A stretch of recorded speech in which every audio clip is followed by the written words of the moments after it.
அந்த மாட்டு பொங்கலிலே வருவதுதான் நம்முடைய அறிவுக்கு காரணமான மறைந்து போனவர்களை நினைக்கின்ற அந்த மாடு என்றாலே செல்வம் தான். கேடில் விழு செல்வம் கல்வி ஒருவருக்கு மாடு அல்ல என்று சொன்னோமே, செல்வம் அல்ல என்ற பொருள்ல செல்வத்துள் செல்வம் செவிச்செல்வம் என்றார். அறிவுடையார் எல்லாம் உடையார் என்றார். அந்த செல்வம் அறிவு செல்வம். அந்த அறிவு செல்வம் பெற்றவர்கள் எப்படி இருக்க வேண்டும் என்றால், அறிவு செல்வம் பெறாமல் ஒரு செய்தியை சொல்லக்கூடாது. அறிவு செல்வம் பெறாமல் ஒரு கருத்தை அடித்து சொல்வதோ ஒரு இயக்கத்தை நடத்துவதோ ஒன்றை நாம் சரியானது என்று வாதாடுவதோ கூடாது. வள்ளுவர் சொல்வார், அரங்கு இன்றி வட்டாடி இயற்றிய நிரம்பிய நூல் இன்றி கோட்டி குழல். எந்த ஒரு செய்தியை பேசினாலும் அந்த செய்தியிலே நீங்கள் முழுமையாயிருங்கள். நிரம்பிய நூலின்றி கோட்டி குழல். ஒரு துறையிலே நிரம்பிய புலமையை அறிவை பெற்ற பிறகுதான் ஒரு செய்தியை நாம் எடுத்து சொல்ல வேண்டும். இல்லை என்றால் காயில்லாமலே வட்டு ஆடுவதை போல கேரம், அந்த வட்டக்காயும் அதை வீசுகின்ற தட்டும் இல்லாமலே நாம் அந்த வட்டாட்டம் கேரம் ஆடுவதை போலத்தான். எந்த ஒரு துறையிலுமே அறிவை பெறாமல், முழுமையான அறிவை பெறாமல் அதை நாம் நிலைநாட்டுவதற்கான முயற்சி எடுப்பது. அந்த அறிவை பெறுங்கள் என்பார். அதை கூட அறிவில்லாதவரிடத்திலே உங்களுடைய அறிவை காட்ட வேண்டாம். வள்ளுவர் சொல்லுகிற நுட்பம் பாருங்க, இது எப்பேற்பட்டதா இருக்குது. எல்லாரிடத்திலுமே நீங்கள் அறிவு செய்திகளை சொல்லிக் கொண்டு இருக்காதீர்கள். காணாதான் காட்டுவான் தான் காணான்.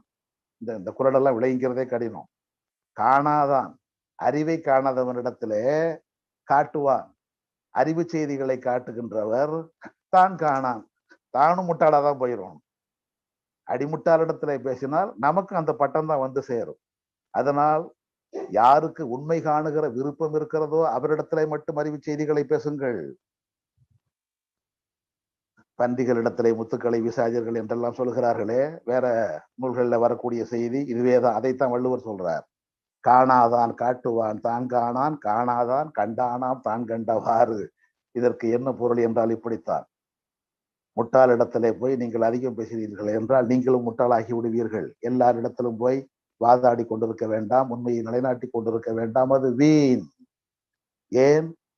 அறிவுடையவர்கள் மட்டும்தான் சொல்லுவதை கேட்பார்கள். சொல்ல பயன்படுவர் சான்றோர். கரும்பு போல் கொல்ல பயன்படும் கீழ் மக்களிடத்துல நீங்க போய் பேசிக் கொண்டிருக்காதீர்கள். அவர்களுக்கு வாயால் சொல்லி நீங்கள் திருத்த முடியாது. எப்படி கரும்பை பிழிந்தால் தான் சாறு எடுக்க முடியும், அதுபோல சில பேரை உதைத்தால் தான் நீங்கள் திருத்த முடியுமே தவிர சொல்லால் திருத்த முடியாது.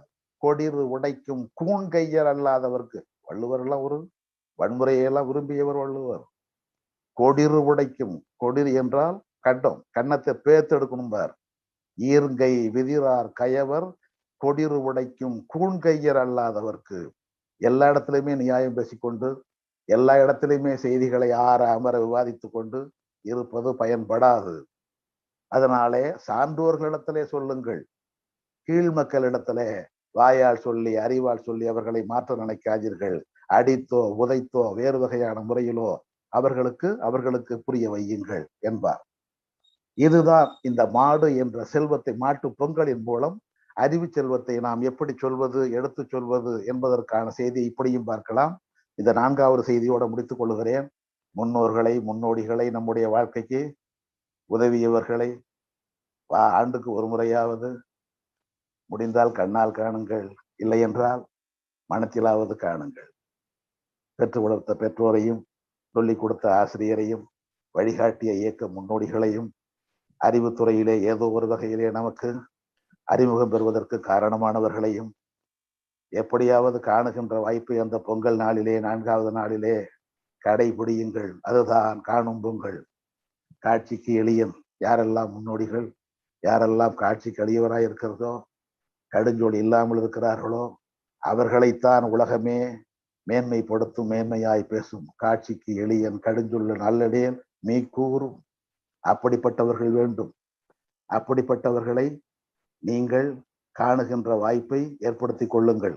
எவ்வளவுதான் படித்திருந்தாலும் அது புத்தக அறிவுதான். ஆனால் பகுத்தறிவு என்பது புத்தகத்திற்கும் வகுப்பிற்கும் பள்ளிக்கும் வெளியில இருப்பதுதான். அதனால் நாம் பள்ளியிலோ கல்லூரியிலோ ஒரு துறையிலே சிறப்பு இதுவோ படித்த படிப்பு என்பது அந்த துறை அறிவு நின்று போய்விடும். அதற்கு வெளியிலே வந்து படிக்கிற பொழுதுதான் இவ்வளவு அறியாமை நம்மிடத்துல இருந்தது என்பது தெரியும். அறிதோறும் அறியாமை கண்டற்றால், அறியத்தான் தெரியும் இவ்வளவு முட்டாளா இருந்திருக்கிறோமே நாம, இவ்வளவு அறிவு போதாமையோடு இருந்திருக்கிறோமே நாம என்பதை நமக்கு உணர்த்தியது நூலாகவும் இருக்கலாம், ஆளாகவும் இருக்கலாம். அது யாராக இருந்தாலும் சரி, அவர்களை காணுகிற, அவர்களுக்கு நன்றி காட்டுகின்ற அந்த ஒரு வாய்ப்பை ஏற்படுத்தி கொள்ளுங்கள். அறிவுத்துறையிலே உள்ளவர்கள், நமக்கு முன்னோடிகளாய் உள்ளவர்கள், அவர்களை பார்க்க முடியவில்லை என்றால் நீங்கின் தெரும் குறுகுங்கால் தன்னென்னும்.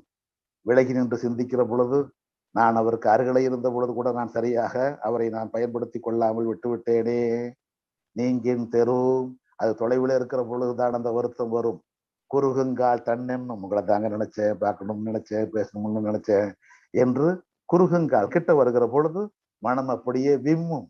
பார்க்க, பழக, பேச, தெரிந்து கொள்ள அந்த வாய்ப்பை ஏற்படுத்தி கொள்ள விரும்பும். வள்ளுவர் சொன்னது இதுல வேறு பொருள்ல சொன்னார். நீங்கின் தெரும் குறுகுங்கால் தன்னென்னும் தீயாண்டு பெற்றாள் இவள் என்று காமத்துப்பால்ல சொல்வார். இது அறிவுள்ளவருக்கும் அறிஞருக்கும் பொருந்தக்கூடிய ஒன்றுதான். உங்களுடைய வாழ்க்கைக்கு பயன்பட்டவர்களை நீங்கள் மறந்து விடாதீர்கள். மறவர்க்க மாசற்றார் கேண்மை, வள்ளுவர் அடித்து சொல்வது. மறவர்க்க மாசற்றார் கேண்மை. அடுத்ததுதான் துறவர்க்க துன்பத்துள் துப்பாயா நட்பு. உங்களுக்கு ஒரு துன்பம் வந்த பொழுது யார் தோள் கொடுத்தார்களோ, உங்களுக்கு ஒரு இன்னல் வந்த பொழுது யார் உங்களுக்கு ஓடோடி வந்து உதவி புரிந்தார்களோ, எந்த காலத்திலும் எந்த நாட்டிற்கு சென்றாலும் எத்தனை வயது ஆனாலும் அவர்களை மனத்தளவில் அவது நினையுங்கள். நேரிலே பார்க்க முடியாவிட்டாலும், நேரிலே அவர்களை சந்தித்து நன்றி கூற முடியாவிட்டாலும், மனத்தளவிலாவது அவர்களுக்கு வணக்கம் செலுத்துங்கள். மறவர்க்க மாசற்றார் கேண்மை. முடிந்தவரை பிறருக்கு வாழுகின்ற அந்த பெருந்தன்மை பண்பை, பகுத்தறிவு பண்பை பெற்றுக் கொள்ளுங்கள். இதைத்தான் வள்ளுவர் இத்தனை குரலை எழுதியிருக்காரு. நம்ம பேசுறோமே, போக்குவது போகி அறிவு பொங்குவது பொங்கல், செல்வத்தை பெறுவது மாட்டு பொங்கல், நமக்கு உதவியர்களை காண்பது காணும் பொங்கல். இந்த 4 வகை பொங்கல்களை வாழ்க்கைக்கு தேவையான எல்லாம் அடங்கி இருக்கிறது. இவை ஒவ்வொன்றுக்குமே வள்ளுவரும் விடை சொல்கிறாரே. 1330 குறள் எழுதிய வள்ளுவர், இதுல உங்களுக்கு எந்த குறளையா ரொம்ப பிடிக்கும் என்று பெரியாரை கேட்ட பொழுது பெரியார் சொன்னார், தந்தை பெரியார் சொன்னார், ஒரு சமூகத்தை, நம்முடைய மக்களை மேம்படுத்த வேண்டும் என்று நினைப்பவர்கள் நாள் பார்க்க கூடாது, நேரம் பார்க்க கூடாது, அந்த செயலை நாம் தள்ளி போடக்கூடாது. குடி செய்வார்க்கு இல்லை பெருவம், மடி செய்து மானம் கருத கெடும். எனக்கு ரொம்ப பிடிச்ச குறள் இதானுங்கோ என்று பெரியார் சொல்வார். குடி செய்வார்க்கு இல்லை பருவம். ஒரு சமூகத்தை மேம்படுத்த நினைத்தவர்களுக்கு நல்ல நாளோ நல்ல நேரமோ கிடையாது, உடனே செய்ய வேண்டும் என்பது. இன்னொன்னு, சோம்பல் கூடாது, மடி செய்து சோம்பல் கூடாது. அடுத்ததுதான் மிக முக்கியம், மானம் கருத கெடும். நான் எப்பேற்பட்டவன், என்னை பார்த்து நீங்க இப்படி சொல்லிட்டீங்களே, நன்கொடை என்று போனால் கூட இது ஒரு பொழப்பா?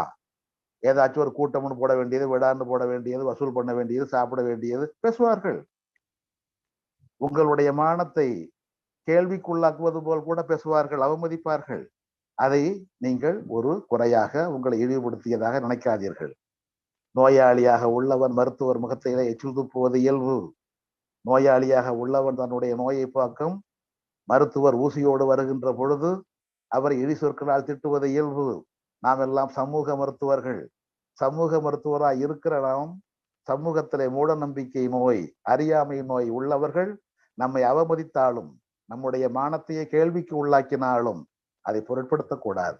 அப்படி மானத்தை பெரிதாக நினைத்தால் கெடும். நோக்கம் கெட்டு போகும், வாழ்க்கை கெட்டு போகும், நாம் எண்ணியது கெட்டு போகும்.